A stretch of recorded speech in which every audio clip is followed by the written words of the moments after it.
há um abismo financeiro muito grande. Então vou trazer para o Brasil, porque outros também gastam fortunas e o Vasco está longe disso. Porém, e aí é a discussão que eu proponho para você, torcedor.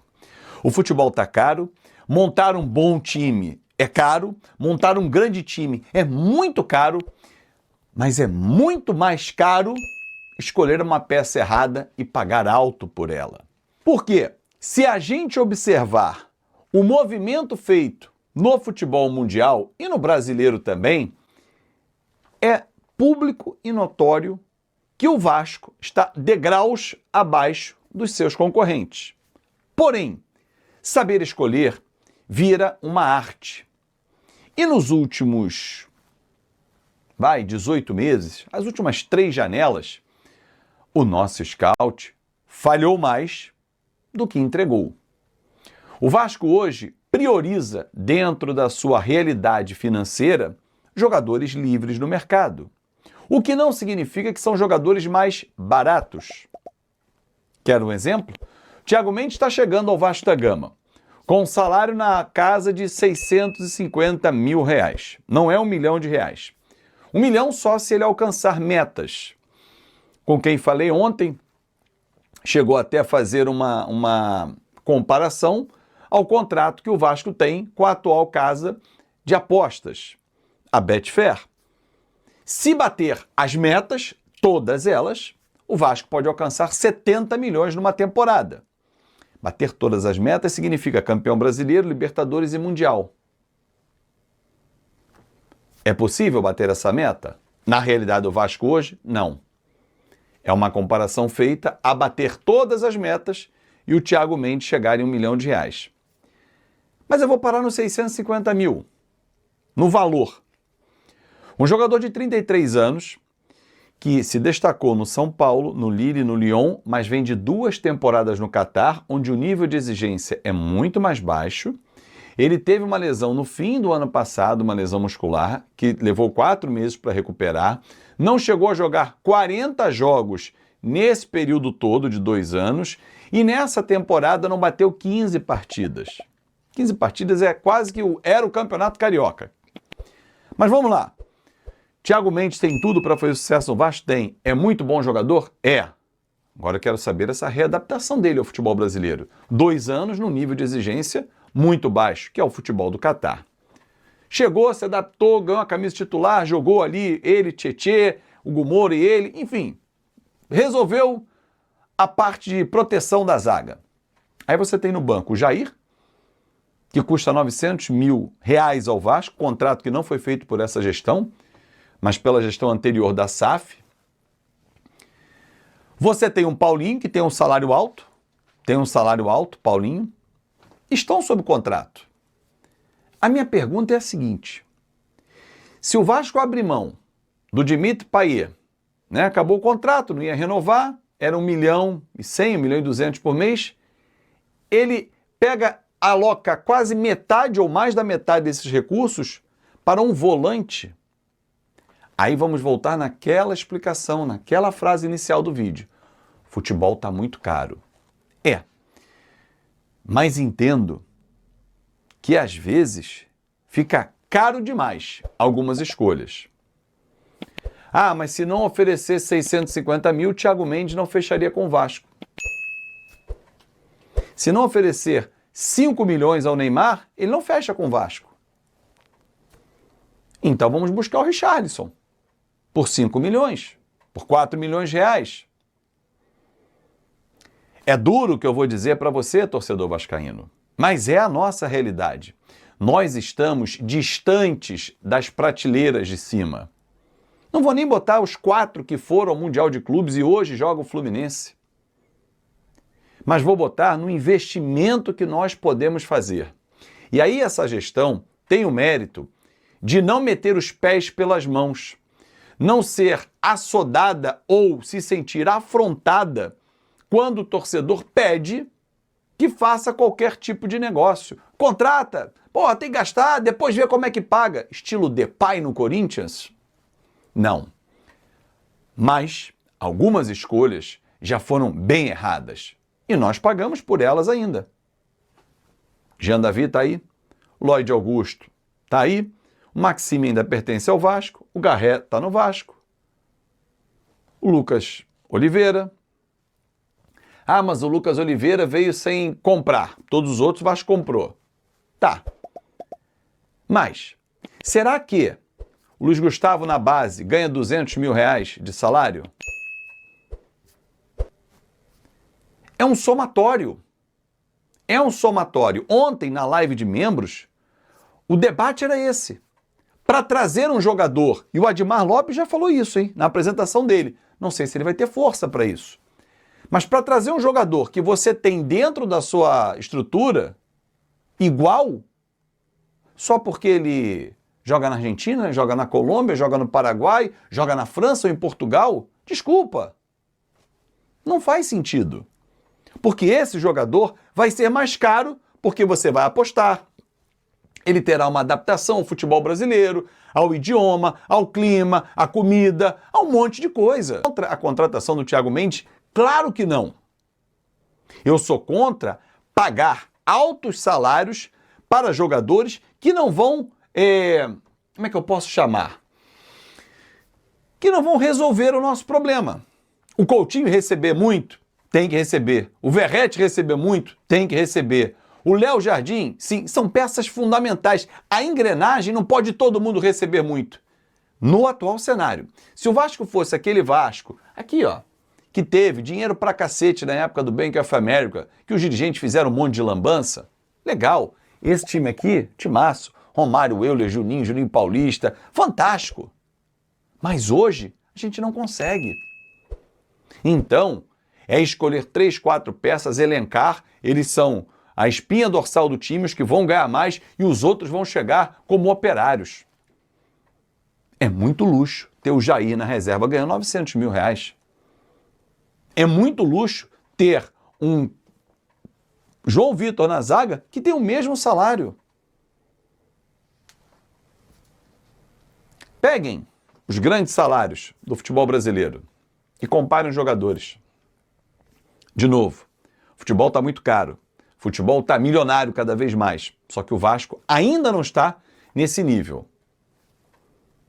Tem que trazer um atacante lá de campo? Agora 2, com a fratura. Aliás, boa recuperação, o Adson, que numa fatalidade, num lance de treinamento, idiota é quem afirma que ele é de vidro, que o departamento do médico do Vasco não presta. Porra, uma fratura, uma fatalidade. Você pode andar aí na tua rua, tropeçar, cair, bater o joelho no chão e quebrar o teu joelho, e aí arrebentar os ligamentos do joelho. E aí vai ser o quê? A culpa do chão que estava ali? Culpa sua? Não, fatalidade. Num treinamento, num choque. Não, né? Desejar boa recuperação, pronta recuperação para ele, sim. Porque ele merece. É um atleta, é um profissional. Se está jogando bem ou jogando mal, aí é a crítica que a gente vai fazer. Mas o que eu levanto aqui no nosso vídeo para a gente pensar. Será que o Vasco vai, de novo, errar na 4ª janela? Se fizermos um levantamento das 3 janelas, essa é a 3ª, né, do Pedrinho, aliás, perdão, não é a 4ª, é a 3ª. Nós vamos errar na 3ª janela? A primeira estava recém-chegado e tal, a segunda já foi mais ou menos, porque na segunda, quem é a certeza do Vasco? O Nuno Moreira. O Garré é uma incógnita.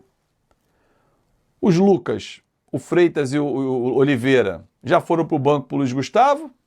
Agora voltou o Lucas Freitas. Tem o Maurício Lemos que não joga. Tietê. Beleza, Tietê e Nuno. Fechado. E aí? Te preocupa, Fábio, essa janela? Preocupa. Porque vai começar sábado uma sequência pesada. Botafogo, Independente Del Valle lá, altitude, jogo mata-mata, depois vem o Grêmio, recebe o Independente Del Valle, sai para pegar o Inter, tem o CSA e por aí vai, Mirassol, e vai começar, meu irmão. Que é o calendário ensandecido que nós queremos. Mas a gente precisa ter elenco.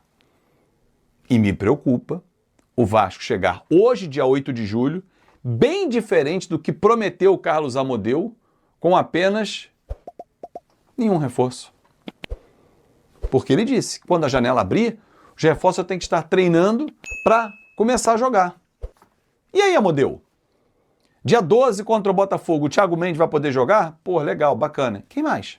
Só? É preocupante. Um grande abraço. Esse Mundial? Não tem nada disso? Não, os rivais não tem nada disso. Ainda mais Fluminense, ainda mais Botafogo, Flamengo, que estiveram lá no Mundial, né? E viveram a competição e já deram adeus, fica mais difícil, né, deles Então, torcerem. Peraí. Então, esse pessoal aí que tá falando que vai torcer a favor do Fluminense, que é Flamengo, que é Botafogo, que é Vasco, tá me enganando. Ah, eu acho que estão enganando. A gente ainda torce porque a gente trabalha com isso, quer ver, quer transmitir mais jogos, pro nosso futebol, pra nossa cobertura esportiva é muito mais legal.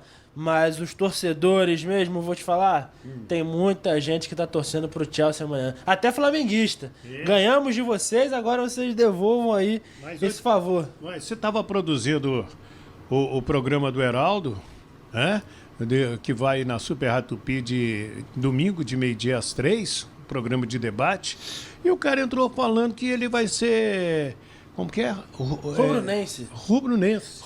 Saudações rubronenses. Olha só. Que ele é flamenguista, o irmão é tricolor, ele vai torcer pro Fluminense. Eu acho que ele tá querendo fazer uma média pra Super Rádio Tupi. Eu acho. Tem uma certa falsidade. Eu acho que quando a bola rolar mesmo, ele vai declarar apoio ao Chelsea. Ai, meu Deus do céu. Mas torcedor é isso mesmo, gente. Ninguém tá torcendo pro time dos caras darem certo. Mas eu já quero tocar nesse assunto contigo. Antes, eu sei que você joga bola. Inclusive, vamos jogar a Copa Serra esse ano. Então, e a gente recebeu da assessoria do Vasco uma notícia muito triste. O Adson fraturou a tíbia da perna direita na mesma região de outra fratura que o afastou do futebol de agosto do ano passado até março deste ano. E segundo o competente médico, Dr. Gustavo Caldeira, ele vai ter que passar por uma cirurgia. Lógico que vai parar por algum tempo. Dá uma dor no coração de dar esse tipo de notícia, né? Se a gente entra no corpo do atleta, né, cara? Não, é muito ruim, Edu, porque assim, a gente que convive com o meio do futebol já sente. A gente que joga e sabe quanto dói, e sabe o quanto é difícil. Até mesmo a gente, quando não consegue brincar, não consegue ele jogar uma peladinha, já é ruim. Imagina um jogador que vive disso, que gosta, que a vida gira em torno disso. Então, assim, é muito complicado. Ninguém fica feliz, acho que nem rival fica feliz quando vê um jogador do time adversário se machucando, igual foi o caso do rapaz do Bayern de Munique no jogo contra o PSG, que foi a mesma lesão. Você sabe que eu não gosto de ver? Não, eu também não gosto de ver. E acabou vazando, né? Aquela imagem ali, acho que a direção de imagem não percebeu a gravidade na hora, botou o replay, quando viu o replay acabou. Cortaram ali mesmo, nunca mais voltou aquela imagem, mas já tinha saído, todo mundo já tinha visto, e foi bem parecido, que é a fratura na tíbia, né? É a fratura no pé que quebra e o pé fica solto. Então, assim, é uma recuperação chata. Eu já vi, é feio toda a vida. E o jogador não pode pisar, o jogador tem que ficar com a recuperação muito certinha. Então, assim, é tenso, é uma cirurgia pesada, a recuperação é tensa. Então, assim, a gente deseja tudo de melhor pro Adson, que voltaria muito bem agora, se recuperou, estava ali recuperando o tempo de jogo, o ritmo, e aí vem essa lesão, muito triste, mas a gente deseja tudo de melhor para ele, que ele consiga voltar o quanto antes e recuperar aquele futebol do ano passado. Estava ajudando o Vasco, estava sendo peça importante e infelizmente se lesionou. Você estava falando assim, o que eu falo pro Adson? Adson, o que eu digo para você, meu ídolo, primeiro conte com a gente, com a nossa oração, com a nossa força. Eu sei que você está se machucando pela segunda vez. Ronaldo Fenômeno estourou o joelho 2 vezes. E na segunda volta foi campeão do mundo, foi escolhido o melhor jogador do planeta. Então, que sirva o Ronaldo Fenômeno de exemplo, de força de vontade. Eu sei que você tem força de vontade, que a sua família vai estar ao seu lado e que os amigos não abandonem. Porque quando está ganhando, tapinha nas costas, é a coisa mais comum, a coisa fácil de fazer. O problema é na hora que aperta, que a gente cai no buraco. Tem que ter uma mão estendida para nos puxar e tirar dali. É verdade.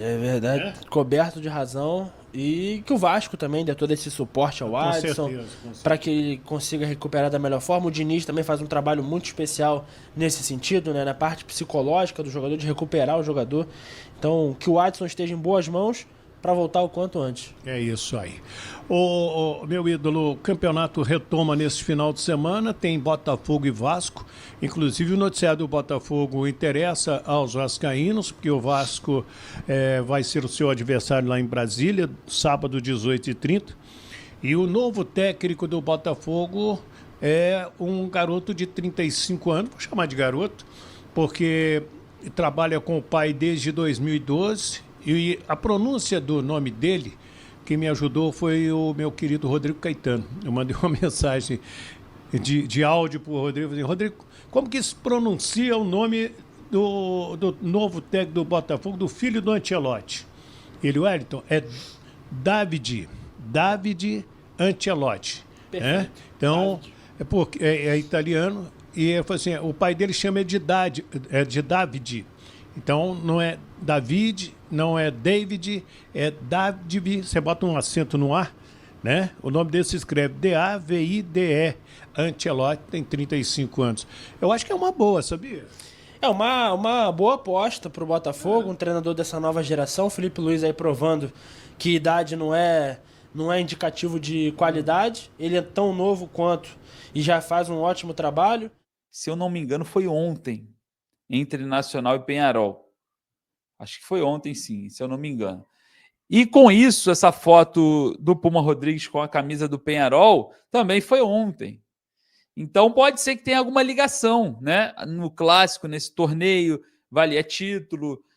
Mas também, se a gente for observar a questão de mercado, o Puma não renovou o seu contrato ainda, tem contrato até o final dessa temporada, já pode assinar no pré-contrato. Pode assinar agora um pré-contrato. Hoje, se ele quiser. Ontem, poderia ter assinado também. Enfim, já tem 7 dias que ele pode assinar um pré-contrato. E com isso, fica a dúvida. Se você pegasse essa foto, você acreditaria que foi por conta do clássico na final do torneio intermédio, né, que eles falam lá? Ou é um vestígio que o Puma quer ir para o Nacional, o Nacional tem interesse, ou já assinou um pré-contrato com o Nacional do Uruguai. Enfim, existem várias questões a serem analisadas. Não é comum, e a gente já debateu aqui, jogadores que o Vasco estava interessado, aí o cara aparece com a camisa do Vasco do nada, tira uma foto com a camisa do Vasco. Não faz sentido, né? Mesmo o cara sendo vascaíno ou não. Agita a galera, né? Agita a torcida. E como o Nacional é um clube do Uruguai, próximo da seleção uruguaia, que distribui jogadores para lá, e o Puma Rodrigues, ele tem o interesse de jogar para manter-se, né, em rotatividade com a seleção, para manter-se ali sendo convocado. E a gente sabe que no Vasco, com o Paulo Henrique em boa fase, o Puma não vai jogar, pelo menos não de lateral, né? Não sei que com a lesão do Adson possa proporcionar o Puma pela ponta direita, onde o Adson jogava, entrar mais vezes, ser mais aproveitado, mas mesmo assim, para um jogador de seleção, é ruim não ter essa minutagem, né? É muito ruim você estar sendo convocado o tempo inteiro, querendo jogar a Copa do Mundo, querendo estar na seleção e ficar suprimido no banco de reservas. Então, aí vem essa foto no meio de todas essas questões. Então, desde a galera que pensa, não foi por nada, foi por conta do jogo, da final.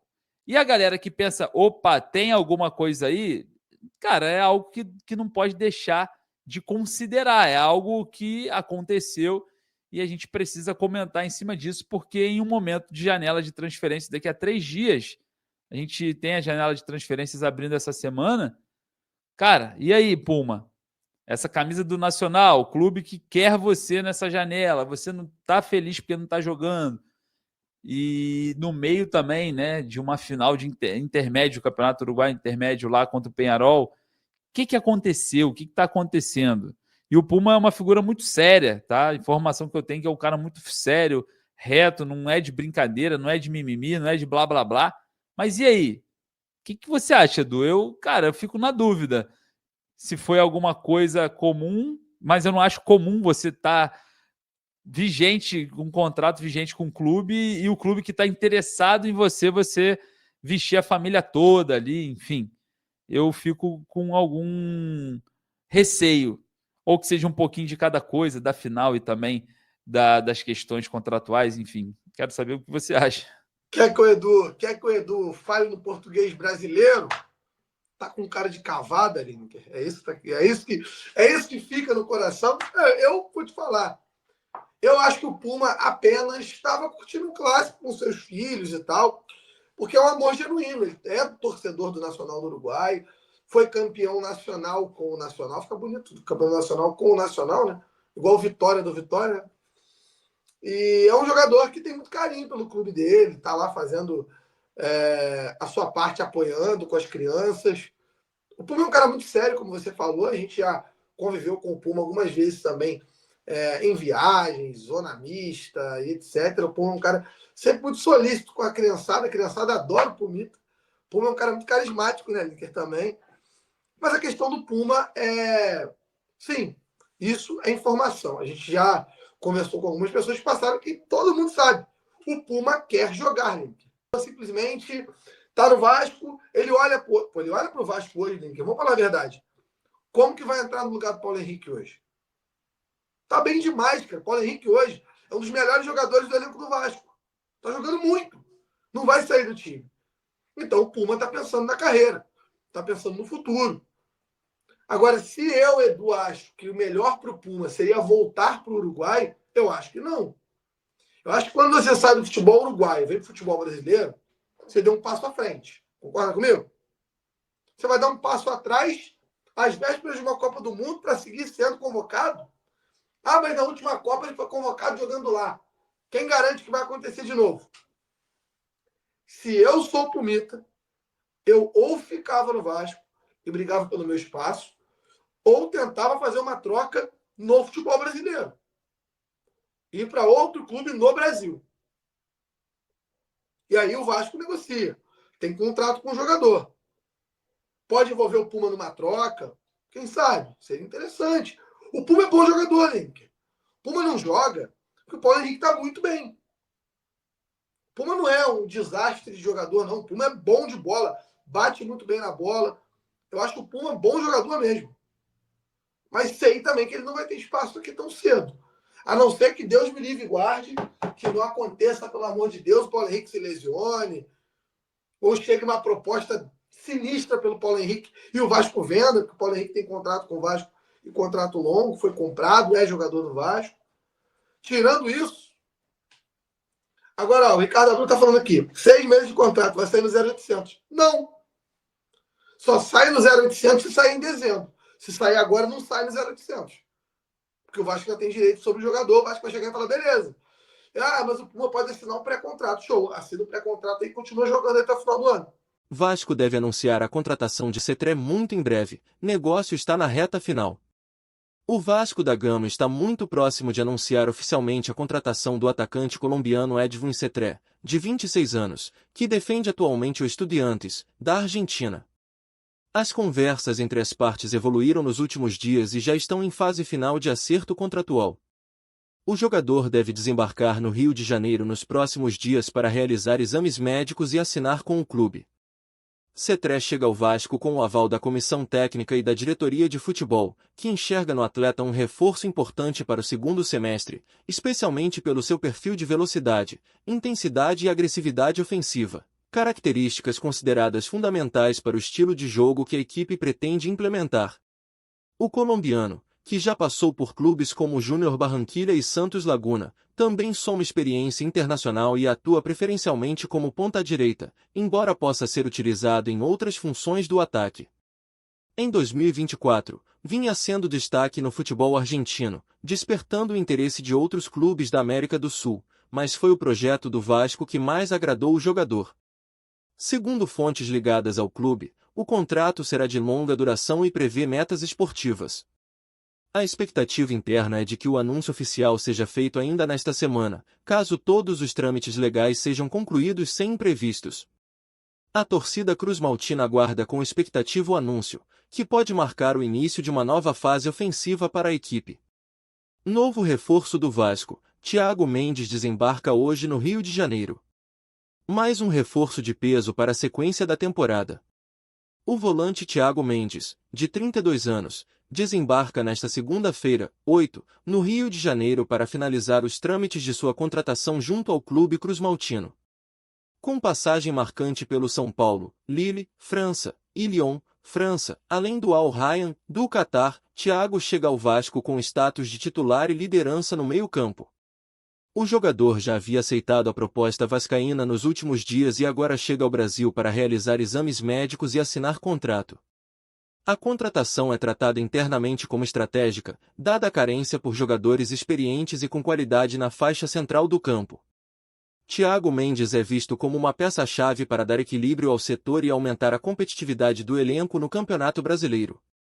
A chegada do jogador movimenta o aeroporto do Galeão, onde torcedores e membros da imprensa aguardam sua presença para dar as boas-vindas. A expectativa é de que o Vasco anuncie oficialmente o reforço ainda hoje, caso tudo transcorra como planejado.